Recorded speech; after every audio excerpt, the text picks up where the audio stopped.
finally, okay, in problem solving and decision making, it helps to adapt a method. Okay?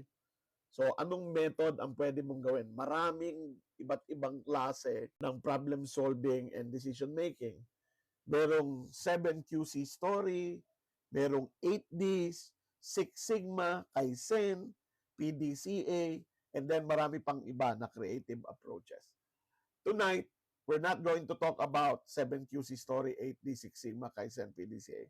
But I will introduce a process that I use in solving problems in my company and also for my clients. No? Yan po yung susunod kong i-discuss ngayong gabi. Alright? Alright. So, yun yung apat, no?